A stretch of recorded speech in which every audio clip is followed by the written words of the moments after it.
UGC to increase international outreach.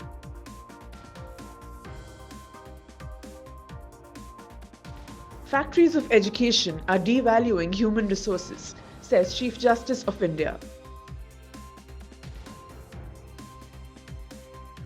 Madras High Court orders action against schools running without recognition.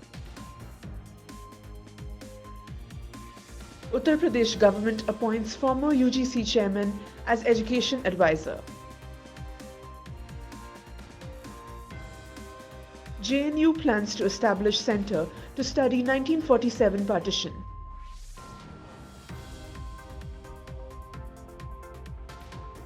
CBSE compartment exam to be held from August 23rd. Internet services suspended in Assam's 25 districts during government exam hours.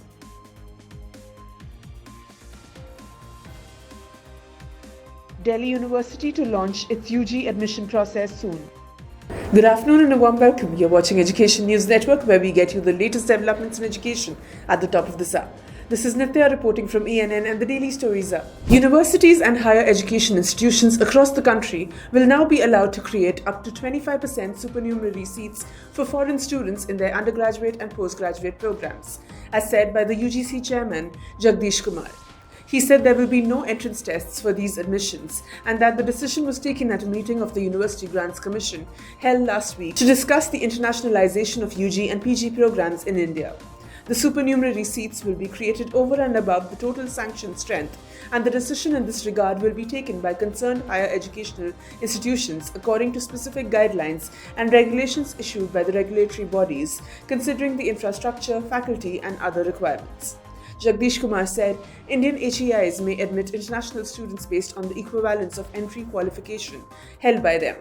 The equivalence is to be determined by UGC or any other body recognized by UGC for such purpose or the concerned regulatory bodies of the country. HEIs may adopt a transparent admission process for admitting the international students. While delivering a speech on Saturday, Chief Justice N V Ramana said that institutions of higher learning were losing their social relevance as factories of education mushroomed, and stressed the need for developing an education model that teaches students how to cope with real-life challenges. Such education should also be an enabler to achieve social solidarity and create individuals as meaningful members of society, he said. He further stated that young people should be conscious change makers and think about sustainable development models. According to him, this consciousness must recognize the needs of our community and the environment while being pioneers in the fields in which you work. He expressed regret that the focus of professional courses continue to be on the creation of an obedient workforce, like in colonial times, that could generate the required output. Even after entering professional university, students are still focused on classroom learning and not the real world. Having highly remunerative and lucrative job opportunities has become the sole objective of such education, he said. The Madras High Court has directed the concerned authorities to take action against the schools which are being run without recognition in the Salem district of Tamil Nadu. The directions were given by Justice Abdul Quddhose while entertaining a petition from a school in Salem. The judge said, if it is brought to the notice of the authorities that the schools are being run without recognition and without DTCP approval, legal action must be initiated against such schools. The judge was passing interim orders on a petition from a school represented by Kupuswamy, challenging the order dated August 2, 2022, of the authority calling upon the petitioner to shift its students to a nearby institution on the ground that the petitioner school is not having recognition and is also not having the approval of the Director of Town and Country Planning. The Uttar Pradesh government has appointed former University Grants Commission Chairman Dhirendra Pal Singh as its advisor on education, as reported by a spokesperson. Professor Singh was the chairperson of the UGC from 2018 to 2021. He has also served as Vice-Chancellor of the Kashi Hindu Vishwavidyalaya, Dr. H.S. Gaur Vishwavidyalaya, Sagar, and Devi Ahilya Vishwavidyalaya, Indore.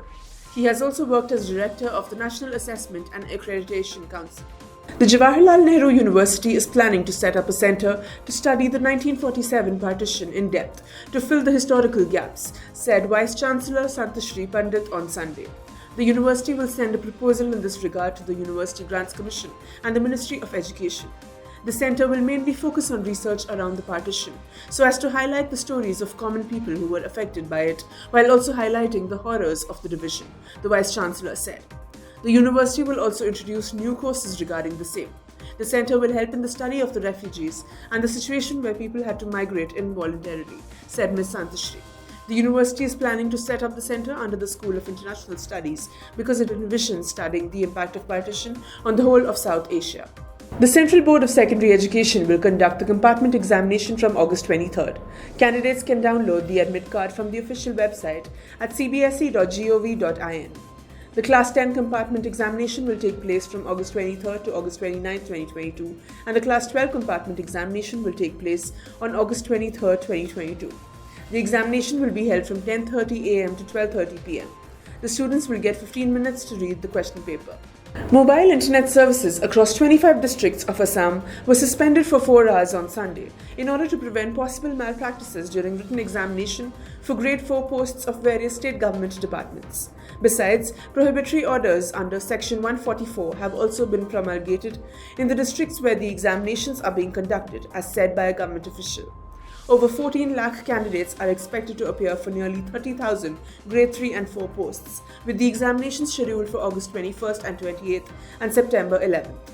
While the Grade 4 examinations took place on Sunday in 2 shifts, tests for Grade 3 posts will be held on the other 2 dates. All examinations are being conducted by the Board of Secondary Education, Assam. Senior officials of Airtel and Jio services said that internet services had been suspended in 25 districts for 4 hours as per directions of the Assam government. On August 17th, Chief Minister Himanta Biswa Sharma had said that internet services would be suspended during the examination hours to avoid possible malpractices during the recruitment process. Meanwhile, Assam Police said in a tweet that Section 144 of CRPC has been promulgated in and around the examination venues for all the 3 days in order to conduct the tests in a free, fair and transparent manner. Delhi University will soon announce its admission process for undergraduate courses for the new academic session, and candidates should ensure their documents and certificates are ready by August 31st. Due to the postponement of the Common University Entrance Test, there is uncertainty surrounding the start of the admissions process in universities. Prior to the implementation of the Common Entrance Test, Delhi University used to admit students based on their Class 12 board exam marks. This year, admissions will be based on CUET scores. On Thursday, the university published a notification listing the certificates needed for admission, including Class 10, 12 and EWS certificates. The official notification read, "The University of Delhi will soon launch its application process for admissions to undergraduate programs. Candidates desirous of applying to the University of Delhi must ensure the following certificates and documents, as applicable, are in a ready format by August 31st, 2022. The university said the name of the candidate claiming a reservation must match with the candidate's name as it appears on their corresponding school board qualifying certificates and in CUET 2022. Similarly, the parents' names must also match the certificates.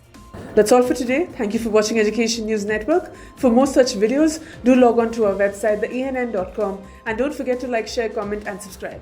Signing off, this is Nitya.